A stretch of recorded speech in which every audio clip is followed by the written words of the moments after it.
Apéro spécial Suns. Cactus time. Attention. On n'a pas fait d'apéro cactus cette année encore, cette saison. On attendait le bon moment, quoi. On a eu une grosse audience lors de ce grand live de la trade deadline, car le peuple n'attendait qu'une chose, c'était l'avis d'Alex sur la nouvelle recrue, la très discrète recrue exactement. de mi-saison. Tout à fait discret, le petit trade, l'ajustement. Spoiler, Sarah Khan, on va se marrer. On fait le point au bout de 3 matchs. Quoi ? On se permet de revenir sur les 3 premiers matchs de Kevin Durant avec le maillot des Suns. On rappelle que pour celles et ceux qui sont encore bloqués en 2022, KD n'est plus à Brooklyn. Il a rejoint les Suns de Phoenix au moment de la trade deadline. On a attendu quelques semaines. Nous étions impatients de kick out le mois et de kick in le mois de mars avec les débuts de KD. On va en parler en détail ? Ouais. 3 petits matchs. 3 matchs. Bon, c'est pas non plus un échantillon suffisant pour tirer des immenses conclusions. Mais on peut commencer à en parler. De toute façon, on pouvait même en parler avant sur le papier. Maintenant, on a un peu de terrain.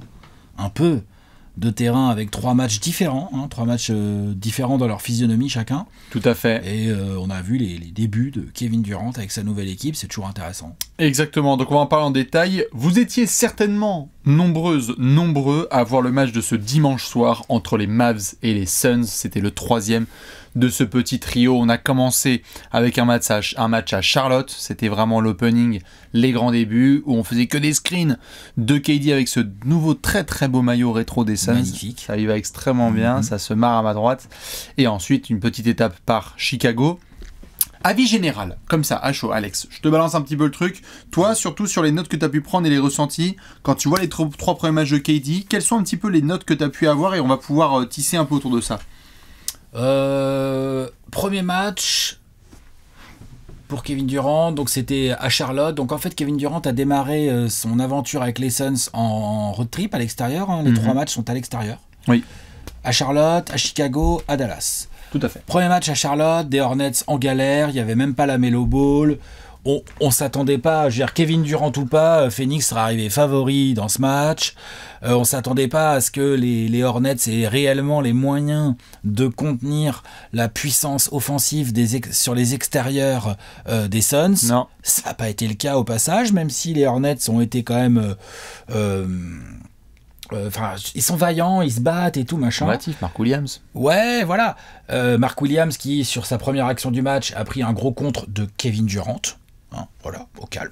Donc ça, c'était un des prémices, un des trucs qu'on oublie à chaque fois quand on parle de Kevin Durant, c'est que c'est vrai que en termes de protection de cercle, en aide, c'est un joueur intéressant. Le défenseur est exceptionnel. Voilà, le défenseur est exceptionnel, je sais pas, mais il est très bon. On est hyper sous-estimé. Il est très bon, et du coup, c'est peut-être un des points qu'on va discuter aussi dans cette vidéo, c'est le côté comment les Suns vont s'organiser défensivement avec l'arrivée de Kevin Durant, qui a donc envoyé Mikal Bridges, excellent défenseur sur les joueurs extérieurs, et Cam Johnson, qui est quand même un défenseur qui montrait de très belles choses. Et Jay Crowder. De la régularité. Bon, Jay Crowder, on ne l'utilisait pas à Phoenix depuis le début de saison, donc je ne le compte pas, mais oui, avant, Jay Crowder, carrément. Mais on ne l'utilisait pas, là, donc bon, voilà.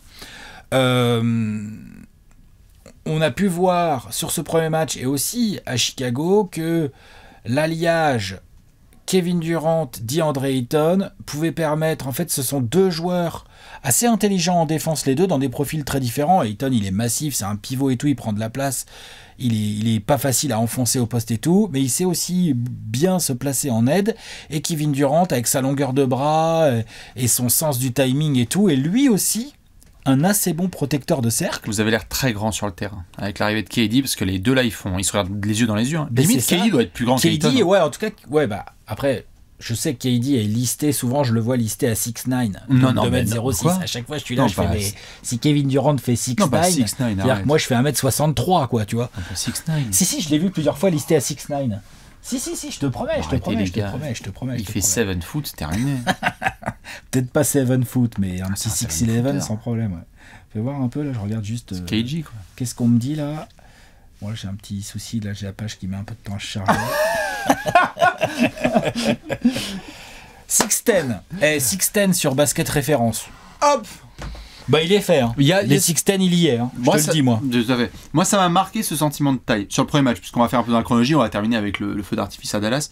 Les premières images de vous sur le parquet à Charlotte, putain, j'ai vu KD et Ayton sur demi-terrain, là, à devoir et attaquer ou défendre, et je me suis dit, waouh, les Suns étaient déjà corrects, hein, athlétiquement, avec du Mikal, avec du Cam Johnson, mais KD t'apporte une présence avec ce duo avec Ayton qui du coup occupe beaucoup plus d'espace sur le terrain, et c'est ce qui fait, comme je te l'avais dit, on a discuté en off, que l'attaque, on va en reparler, n'était pas trop une interrogation pour moi, mais défensivement j'ai trouvé ça impressionnant visuellement. Ouais, c'est impressionnant visuellement et c'était intéressant dans les faits, et donc les Hornets, c'est passé sans trop de problèmes. Kevin Durant a fait ses débuts, il a pris 15 tirs, il en a mis 10, voilà, c'était bien lui, c'est bien Kevin Durant. Après je vais revenir plus dans le détail. Après, il y a eu le match contre Chicago. Ouais. Là aussi, une victoire assez aisée, même si à un moment donné, les Suns avaient beaucoup d'avance et les Bulls sont revenus. Joli fight, enfin, ça a été maîtrisé sans aucun problème en deuxième mi-temps. Les Suns ont fait alors non. Alors, juste non. Connaissez-vous Josh Okogie? Voilà, Josh Okogie est en feu. On parle pas de Booker, l'autre, depuis que Kevin Durant est arrivé, il a 36 points de moyenne. On va reparler. Booker, il va avoir une section à lui seul. Wow. Mais c'est Josh Okogie un peu la star de ce match-là, ouais, c'est Josh Okogie qui met 25 points, il met ses tirs à 3 points et tout. On est là, je fais ok, c'est un big three en fait avec Josh Okogie, quoi. Booker, Okogie, Durant. Ce qui d'ailleurs. Comment ? Okogie d'ailleurs. Ouais, Okogie, tout à fait. Ce qui d'ailleurs nous amène à l'une des plus grandes interrogations, à mon avis, que doit avoir Monty Williams et son staff, c'est... T'as Chris Paul à la main, on va discuter de Chris Paul, mais c'est lui le meneur titulaire. Ensuite, t'as Devin Booker, qui est donc l'arrière, à côté. T'as Kevin Durant et Ayton dans le front de court, plutôt Kevin Durant en 4 maintenant, avec l'âge et tout, il a bien glissé sur le poste 4. Il va encore tout à fait jouer des 3, mais il a bien glissé poste 4, et Ayton, lui, pour le coup, c'est un pivot. Donc la question de Monty, c'est qui je mets sur ce poste 3 pour compléter mon front de courte et tout. Donc là, il a mis du Okogie titulaire. Moi, j'adore. Moi, j'aime bien. Hein. On l'a vu faire rentrer Torrey Craig aussi. Après, on voit qu'il tente des options. Là, ça bricole avec du Terrence Ross. Ça, tu vois, du T.J. Warren.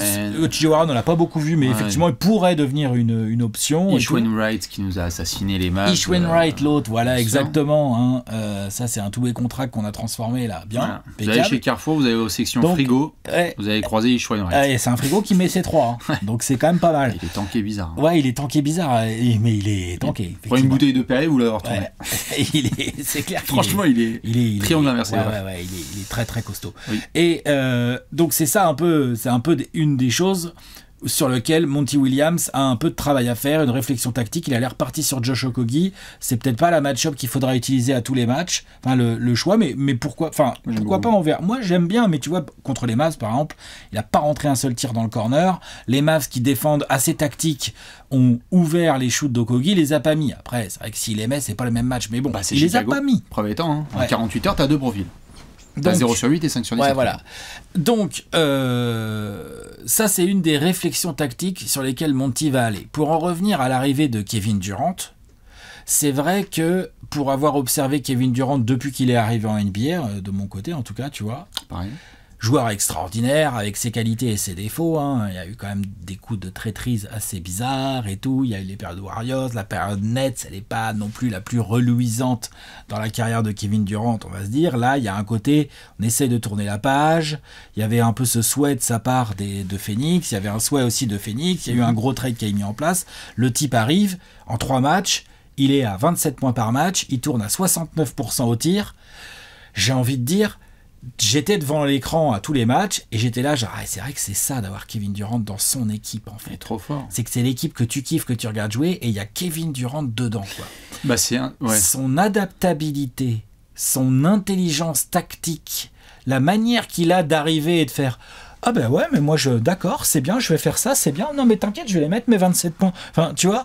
C'est impressionnant quand même. Complètement. C'est ce que Devin Booker a souligné, et c'était pas du tout une critique contre KD, parce que certains ont pu voir la phrase et se dire genre waouh, ça le sous-estime ou ça le sous-considère, mais KD est peut-être le meilleur joueur, ce qu'on appelle un joueur plug-in de toute sa génération. C'est-à-dire que si tu dis Kevin Durant, demain on joue en FIBA, oui chef, on joue FIBA. Il est dangereux, s'il joue en NBA tout terrain, Oui, chef, si on joue en demi-terrain, pas de problème. Il peut jouer en 5, il peut jouer en Avec ou 4. sans la balle. On l'a vu en 1 avec la balle 48 minutes face à Jrue Holiday, il peut. C'est quand on fait les grands débats all-time de tous ces joueurs, il est vénéré et respecté par tous ses pairs par cette capacité de plug-in. KD rentre dans n'importe quelle équipe de basket et s'adapte tout de suite, et l'équipe s'adapte aussi à lui.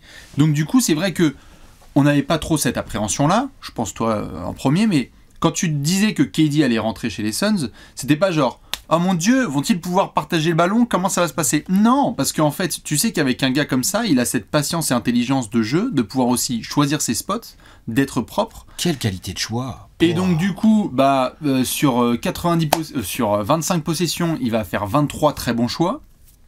2 où à la limite il y a eu un fond d'arceau et une balle perdue.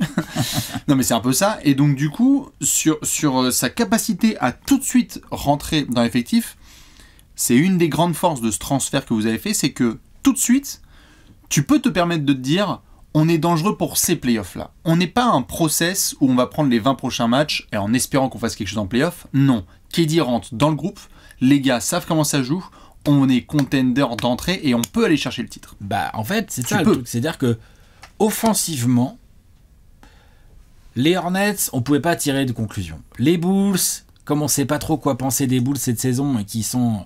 Je peux te dire ce que je peux en penser des Bulls cette tu saison. vois ce que je veux dire, ça genre, pue la merde. Ils ont jamais été aussi réguliers dans l'irrégularité. Enfin, c'est vraiment catastrophe. Les Bulls, voilà, entre leur première mi-temps, leur deuxième mi-temps contre les Suns, voilà. 0.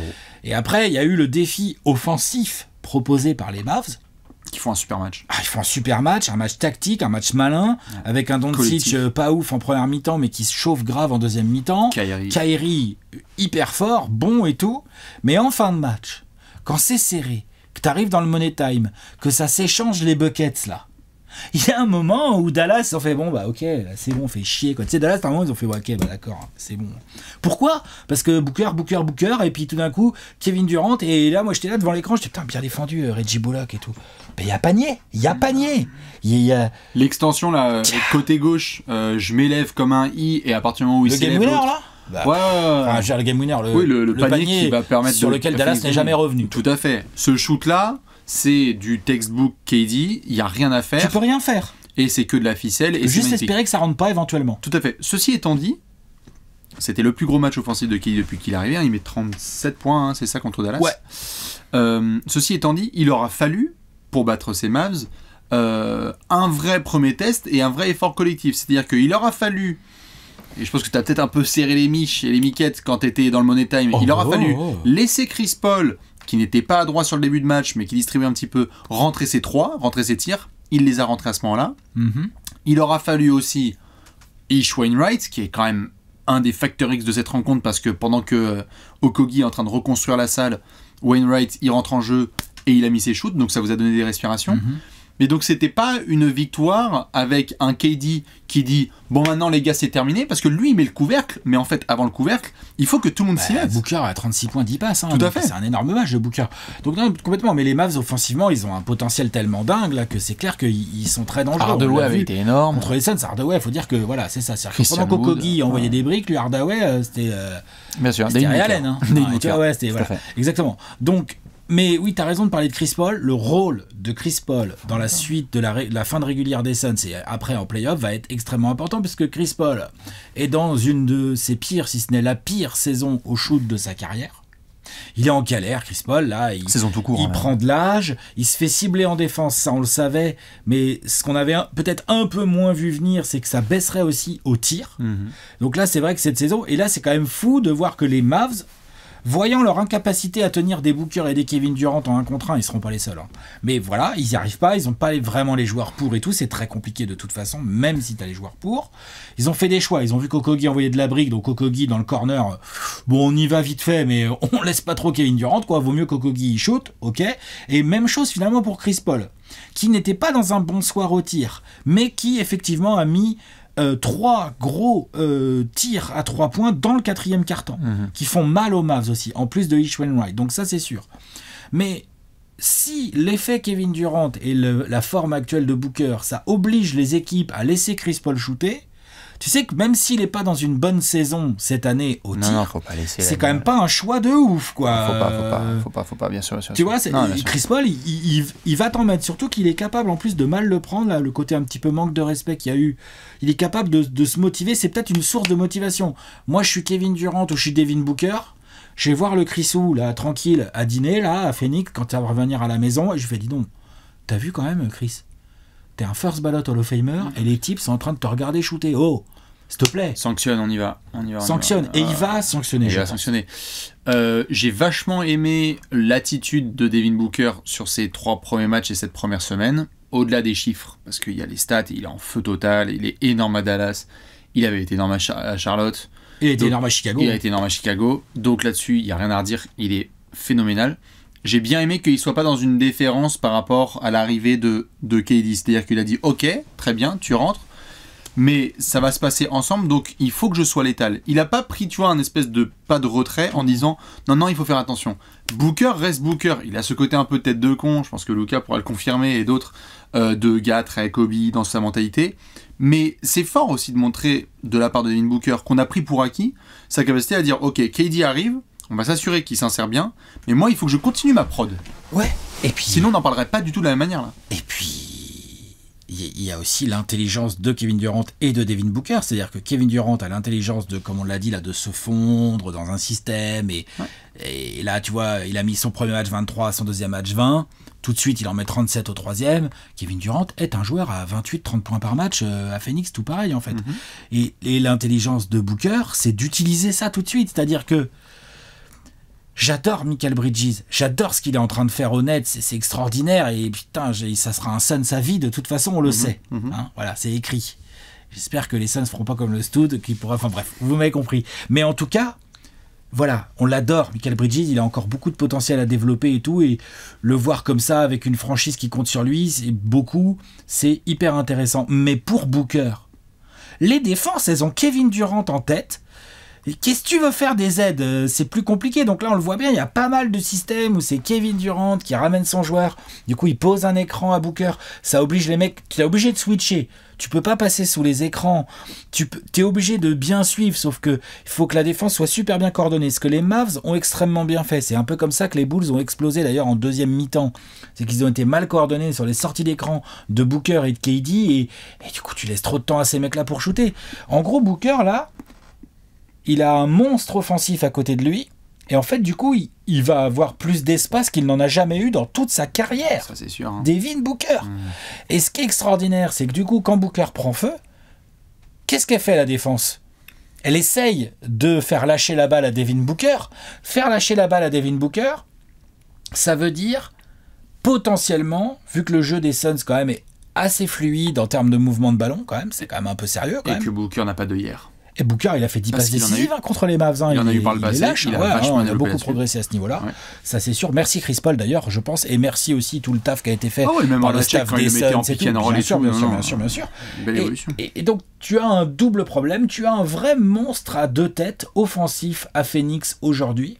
Booker n'a jamais fait partie d'un tel monstre offensif. Jamais.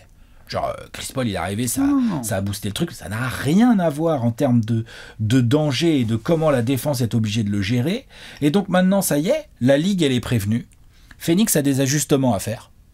Phoenix doit trouver le bon équilibre. Là, Okogie, Torrey Craig, comment tu l'utilises? Ishwan White, qu'est-ce que tu fais quand Okogie envoie que des briques? Comment tu gères le cas Chris Paul qui se fait cibler en défense? Tu vois, ok, t'as des trucs à trouver et tout. Par contre, il y a une certitude, c'est que battre ces types-là au jeu de l'attaque, ça va être très compliqué.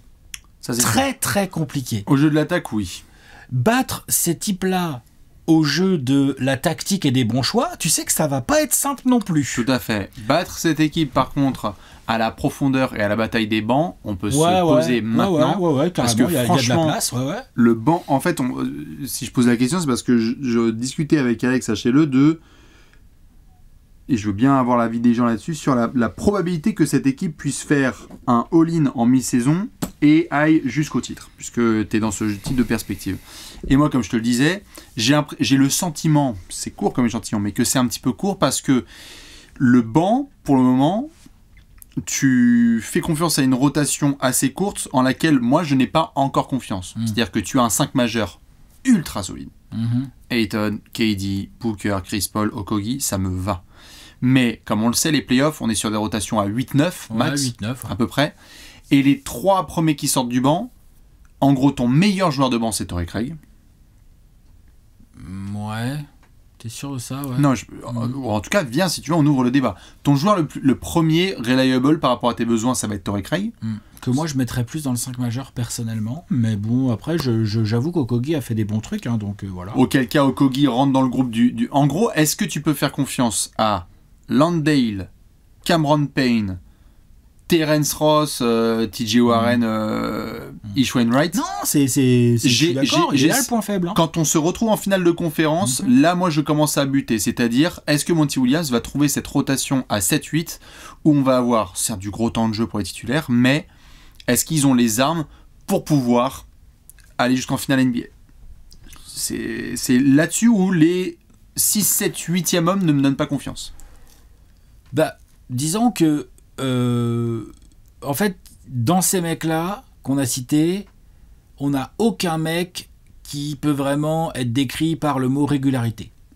On a des mecs capables de faire des trucs. Genre, on a déjà tous vu Cameron Payne sortir du banc et foutre 14 points en 7 minutes. Là, tu vois ce que. On l'a déjà tous vu. Cameron Payne est très régulier dans l'irrégularité. On a déjà tous vu aussi Cameron Payne sortir du banc et foutre 0 points en 14 tirs. Oh, j'exagère, mais vous voyez ce que je veux dire. Terence Ross, c'est un peu le même délire. Bien sûr. Terence Ross, il peut te foutre 15 points en sortie de banc. Il va le faire. Il va le faire de temps en temps, mais il va pas le faire à chaque fois. Limite, moi, c'est pour ça que je suis un tout petit peu surpris par les premiers choix de rotation de Monty. C'est que limite, celui que j'aurais pris, moi, pour le plus régulier dans ce qu'il va te donner, c'est TJ Warren, limite. Qui est un scoreur, il est... Mais non, je dis pas le contraire, Alex. Je dis juste, si je souffle, c'est qu'en fait, le mec n'a pas joué depuis 2 ans et qu'il a fait une demi-saison ok à Brooklyn, mais putain, compter sur lui pour être ton gars le plus régulier en sortie de banc, c'est... Non, mais régulier, genre peut-être à 8 points. Mais au moins, ils sont là, les 8 points, c'est ça que je veux dire. Mais pour ça, il faut le mettre sur le terrain. Et du coup, il ne le met pas, Monty. Alors, est-ce qu'il y a des choses dont je suis pas au courant? Est-ce que Warren est encore un peu juste ou quoi? Est-ce que c'est prévu pour plus tard? Tu vois, ou est-ce qu'en fait, bon, ils en ont rien à foutre de TJ Warren, ils l'ont récupéré dans le trade de Kevin Durant, et puis bon, c'était histoire de faire le job en termes de contrat. Enfin, tu vois, genre, c'est possible aussi, tu vois. Je suis d'accord, c'est vrai qu'au niveau profondeur, c'est short. C'est un peu short, c'est sûr, mais c'est pas non plus minable. T'as que des mecs irréguliers mais qui peuvent jouer. C'est pas genre comment dire, c'est déjà en fait moi c'est plus comment Monty va organiser globalement ses rotations. On sait aussi qu'en playoff t'es sur une rotation de 8-9 et on sait aussi qu'il y a des coachs dont on se fout de la gueule tous les ans parce que même en playoff ils continuent avec des rotations un peu binaires façon saison régulière. J'ose espérer que Monty Williams va continuer à nous montrer des trucs que j'ai assez bien aimés, notamment contre les Bulls en deuxième mi-temps et aussi contre Dallas, où il y a peut-être Kevin Durant qui sort le premier dans le premier quart ou dans le troisième quart, Booker qui reste sur le terrain, auquel tu as adjoint des Terence Ross, des Cam Payne, des Torrey Craig, et puis pourquoi pas Landale. Alors on se dit, mais ton Booker avec toute la seconde unit, tu vois. Mais où au moins du coup tu gardes un Booker sur le terrain, donc tu gardes quand même un gros danger, et après charge à ces types-là, au Wainwright, au Craig, au Okogie s'il est encore sur le terrain, charge à eux de mettre les tirs que Booker va forcément leur créer. Auquel cas tu as une équipe qui peut rester dans un match.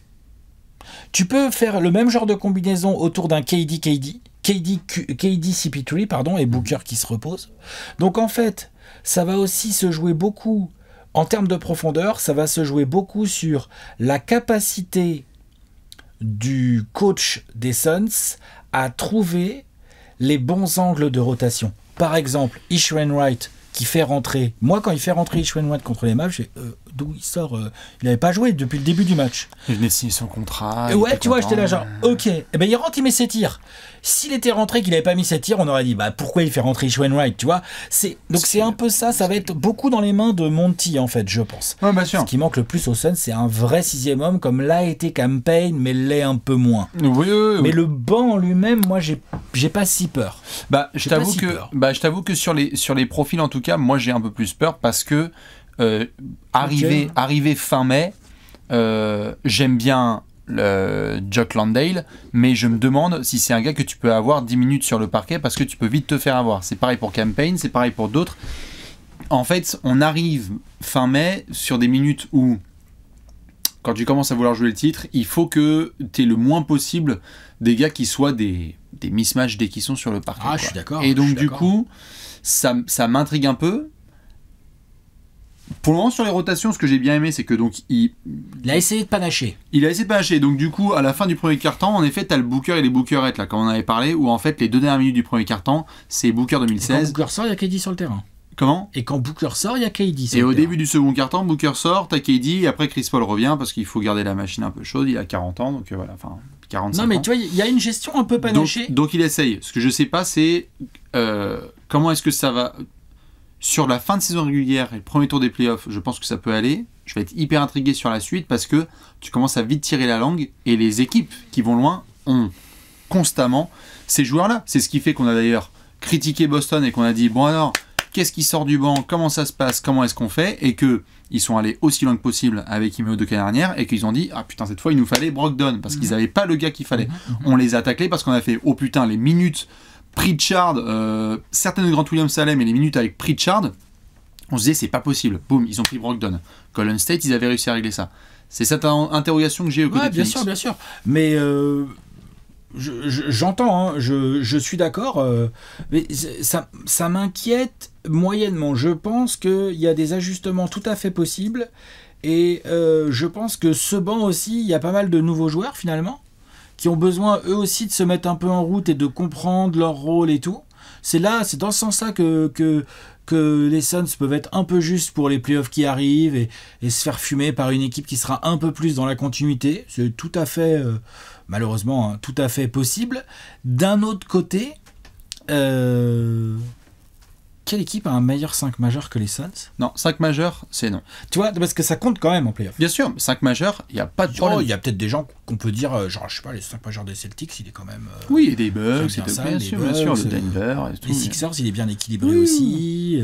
Mais sur le papier, moi, le 5 Denver, majeur... c'est extrêmement bien équilibré. Pour moi, vous avez le meilleur 5 majeur, là, avec ce groupe-là. Avec le groupe avec Okogie, moi, j'aime beaucoup vraiment, parce qu'il a le profil parfait là-dedans. Je trouve que c'est un 5 merveilleux, avec lequel travailler, et vous allez tabasser des gens. C'est juste qu'on sait comment ça se passe en play-off et que parfois ça peut un peu manquer. La question que j'allais te poser, c'est avec ce que tu vois, donc on n'a qu'à 3 matchs, hein, on va surveiller, là il va y avoir 2 matchs donc à domicile, ouais, KD qui joue contre le Thunder pour son premier match à domicile, affronter Sacramento, il va pas chômer parce qu'après tu vas à Golden State, puis tu affrontes les Bucks, énormissime Bucks Suns, ce sera le 14 mars, donc notez-le bien dans la nuit de mardi à mercredi. Le scénario minimum pour toi, pour Phoenix, là en playoff, c'est quoi ? Minimum. Déjà sur la fin de régulière, c'est de faire le nécessaire pour rester dans le top 4. Oui. Donc avoir l'avantage du terrain au premier tour, quel que soit l'adversaire. Oui. Que ce soit, j'en sais rien, moi, Golden les Warriors, les Mavs. Les Mavs, ça pourrait être une série rigolote. Hein. Ouais, les Wolves aussi. Les Wolves, ouais. Ils me font moins peur. Ouais, je pense que tu prends Minnesota plutôt que les autres. Après, Dallas, ils ont un talent fou, par exemple, pour avoir vu le match, et eux, ils ont outscoré le banc des Suns, très clairement, notamment parce que Tim Hardaway était complètement en feu aussi, hein, attention, il sera peut-être pas en feu, il n'est pas toujours en feu comme ça, hein, Tim Hardaway, hein, pas toujours. Hein, non, bien sûr, mais bon, Luka ne jouera pas comme ça cette fois. Luka jouera pas comme ça cette fois. C'est impossible. Enfin bon, il était blessé et tout. Ouais, mais il fait quand même un gros match. Hein. Ouais, sur une cuisse. Et d'accord, mais ils n'auront toujours pas de quoi défendre Kevin Durant, par contre. Comme le reste de la planète. Hein. Oui, mais il y en a qui ont un peu plus quand même. Ouais, bah PJ Tucker, hein, t'es fini, t'es content. Tu vois, non, mais même je sais pas, même Denver, ils ont du Aaron Gordon, ouais. ils ont du Brooks, ils ont Kentavious Caldwell-Pope à mettre au cul de Booker, tu vois, genre, quand même. Tu prendrais Minnesota plutôt que Dallas et Golden State? En fait, je prendrais surtout pas Golden State, et je prendrais plutôt Dallas ou Minnesota, personnellement, au premier tour. Pourquoi surtout pas Golden State ? Non pas que je pense que cette équipe de Phoenix est inférieure à celle des Warriors, mais plutôt que je pense qu'il y a beaucoup d'expérience côté Warriors, il y a des ailiers qui peuvent prétendre vouloir prendre le défi Kevin Durant à bras-le-corps sur une série, il y a une ligne arrière qui prend feu, voilà. Après, ils ont un problème avec Ayton, on le sait à chaque fois, parce que du coup, un grand costaud, j'aime bien Looney, hein, mais Ayton, il a quand même des mains et tout. Donc, il y a plein d'armes. En fait, faut pas oublier Ayton. En fait, il y a plein d'armes dans cette équipe des Suns. Mais donc, pour répondre à la question d'origine, rester dans le top 4. S'il y a un petit angle, par exemple, on joue les Kings bientôt, là. Pour aller choper la S'il y a troisième. un angle pour essayer de bricoler les Kings, voire d'aller gratouiller des Grizzlies qui chuteraient un peu, parce qu'ils ont des petits soucis quand même en ce moment, eux. On sait pas où ils vont aller. Est-ce que les Grizzlies, attention, tout le monde dit ils vont s'effondrer. Non, les Grizzlies ont déjà montré, Jamorant ou pas, c'est une équipe ultra chiante à jouer. Hein, donc, en fait, par rapport à ce scénario de 3e ou 2e, plus que de le noter, je te le suggère, parce que là, je rappelle comment ça se passe évidemment pour les playoffs. Si t'es 4e et que tu passes le premier tour, tu joues Denver. Bien sûr. Au round suivant. Et sauf si Denver passe pas le premier tour. Oui, voilà. Ah, les fans des Nuggets, qu'est-ce qu'ils racontent? T'aurais un Suns Nuggets et entre Sacramento, Denver ou Memphis, je pense que bien sûr, tu Denver, sais qui t'a pas envie la de plus jouer. forte là-dedans. Mais Denver, entre Sacramento, Memphis ou Phoenix, ils ont envie de jouer qui d'après toi? Pardon? Je suis pas sûr que Denver, si tu te mets dans la position de Denver, oui. Donc tu te dis je vais passer le premier tour, et donc en demi de conf je peux jouer le 4e. Tu préfères que ça soit Sacramento, Memphis ou Phoenix? Tu préfères que ce soit Sacramento sur le papier, peut-être. Mais j'ai envie de dire Memphis Sanja, si c'est les Nuggets, je pense que la réponse ce sera surtout si on veut vraiment être champion, faut qu'on affronte n'importe qui. Et les Suns aussi dans ce cas-là. Oui, tout à fait, sauf que eux ils sont premiers depuis le début de la saison, ils sont depuis quelques temps, donc faudra juste faire gaffe à cette fin de saison, parce que si vous êtes 4e et que Denver qui caracole en tête là, ils ont 6 défaites d'avance, ils vont finir premier. Si t'es 4e et que tu passes ton tour, t'affrontes Denver en demi. Ouais. Donc le scénario minimum c'est passer le premier tour, et après il faut voir contre des Nuggets en demi, quoi. Et donc pas de déception si tu sors contre Denver en demi. Ah si. Ah non, si, on va pas se raconter de salade. Non, on va pas se raconter de salade. Tu fais pas venir Kevin Durant pour faire des demi de conf. Qu'est-ce que c'est que ça? Non, je m'en fous. Fais pas pour la demi-conf, mais peut-être qu'à ce moment-là, on pourra reparler du banc. Je le note, je le oui, voilà, on pourra reparler du banc. Ou alors on dira Chris Paul peut plus jouer. Ou alors on dira Booker a chié sa série, ou Kevin Durant a chié sa série. Je sais pas, qu'est-ce qui se sera passé. On verra la manière, on verra le contenu. Mais tu fais pas venir Kevin Durant dans une équipe où il y a déjà Devin Booker, DeAndre Ayton, une équipe qui est déjà allée en finale NBA, grosso modo celle-ci, enfin, avec en tout cas une bonne base de cette ossature, tu vois. Alors à ce moment-là, va chercher les Grizzlies ou les... Peut-être qu'il faut aller chercher plus haut sur la fin de la régulière, mais quoi qu'il arrive... Parce que si tu sors Denver en demi... Mais quoi qu'il arrive, il y a un moment où si tu veux faire une vraie si tu veux aller vraiment dans des objectifs qui sont à la hauteur du talent de cette équipe, il va falloir fumer les Nuggets. Je suis d'accord. Ou les Grizzlies si c'est les Grizzlies, ou les Kings si c'est les Kings, ou les Warriors, ou ce que tu veux. Tu vois, il y a un moment donné, non, demi de conf décevant. Non, demi de conf déception, quel que soit l'adversaire. Après, on regardera la manière, on dira, comme tu dis, c'est le banc, ou c'est... Voilà, Chris Paul s'est fait cibler pendant toute la série. Je te conseille du coup... Okogie était à 0 sur 8000. Je te conseille du coup d'être top 3. Parce que bien sûr. Si cette série elle a lieu... Non mais, évidemment. Moi, à l'heure actuelle... Même après 3 matchs, si tu me disais là toute une série Denver face à Phoenix, j'aurais du mal à parier Phoenix pour cette profondeur. Bien sûr, à l'heure actuelle, ça je suis d'accord. À l'heure actuelle. Et on va voir ce que ça donne à la fin de la saison. Mais exactement, à l'heure actuelle. En fait, on verra les dynamiques au moment venu. Si on doit faire des previews de demi de conf Nuggets Suns, on regardera l'état des troupes, la santé des joueurs, qu'est-ce qu'ils ont fait au premier tour et tout machin. Il y aura plein d'autres paramètres. Ce que je veux dire, c'est qu'à aujourd'hui, l'effectif des Suns, et je me base même pas sur les 3 premiers matchs, tu m'aurais demandé avant que Kevin Durant commence à jouer avec les Suns, je t'aurais dit non, il est pas venu pour faire des demi de conf. Et je te dis pas que les Suns vont forcément fumer tout le monde. Je te dis que évidemment que l'objectif va bien au-delà des demi de conf. Évidemment. Voilà, c'est ça que je veux dire. L'objectif, c'est évident. Les mecs, ils n'ont pas tradé les jeunes, les pics, les machins pour faire venir Kevin Durant et faire des demi de conf. C'est sûr que non. Non mais, pareil, je pense que tu fais pas le transfert pour ça, c'est sûr et certain. c'est pour resegmenter ce genre de choses dans 2 mois. Comme on aime bien le faire à chaque fois, et pour se dire à ce moment-là, lorsqu'on avait parlé de potentiellement de manque de profondeur ou d'autres choses, on s'était dit, bon, t'es sorti, si ça se trouve, en demi, alors que c'était pas l'objectif, mais que t'as affronté le numéro 1 de la conférence Ouest qui est sur une saison incroyable les Nuggets, et que tu te dis, tu sais quoi, faire un off, en fait, on était trop short, on n'avait pas de banc, et en fait, notre 5 majeur était incroyable, mais on s'est fait éclater la gueule par Bruce Brown et ne sais-je. Mais tu vois, moi, j'ai plus peur du niveau réel de Chris Paul en playoff que du banc, personnellement. Si tu joues Denver, ils vont te cibler en permanence, puis ils attaquent hyper bien, Denver, ils attaquent hyper intelligemment, ils vont te cibler en permanence, Chris Paul. Tout le temps. Ils vont te le cibler tout le temps. Il va être dans tous les pick and roll, il va être tout le temps. Et genre, à la limite, Kentavious, s'il reçoit la balle, il y a Chris Paul sur lui, il va le jouer. Tu vois ? Genre, et oui. Moi, j'ai plus peur de ça, personnellement. Voilà. C'est plus ça. C'est comment tu organises les rotations, au-delà même de la profondeur de banc, comment tu organises les rotations, comment tu joues les équipes bien organisées et complètes. Voilà. D'ailleurs, on parle des Suns, mais en fait, quand tu regardes les Mavs, c'est pareil, ils ont fait venir Kyrie Irving. C'est pas pour faire des premiers tours de playoff non plus, tu vois. Donc eux aussi. Ouais. Les Warriors, eux, never underestimate, eux non plus. Ils ont pas envie de s'arrêter au bout d'un tour, tu vois. Donc en fait, mais le contexte est toujours particulier. C'est ceux qui se sont dit ça en septembre, ceux qui se sont dit ça en février avec les mouvements qui ont eu lieu. Bon, alors, mais c'est vrai que en l'état, en tout cas, je serais particulièrement halluciné que cette équipe puisse aller jusqu'au titre. Finale NBA, pourquoi pas, parce que je pense qu'il y a personne en effet à l'Ouest trop qui te fait. Denver te fait peur, mais on en parlait avant que la caméra tourne. Toi, à l'Ouest, tu te dis, tu peux te les prendre. Ah bah ouais. Bon, bah voilà. Donc du coup, c'est ce que je me dis, ouais. Envoyez qui vous voulez. Donc c'est pour ça que je parle de titre. C'est plus sur le titre lorsqu'on a parlé ensemble en off que lorsque tu dois affronter des équipes, puisque c'est l'objectif. Lorsque tu dois affronter des équipes comme des Bucks ou des Celtics, où à ce moment-là, il y a une structure qui est un peu plus en place depuis longtemps et un banc un peu plus profond, que là, j'ai le sentiment que c'est un tout petit peu plus short. Denver, tu peux les passer.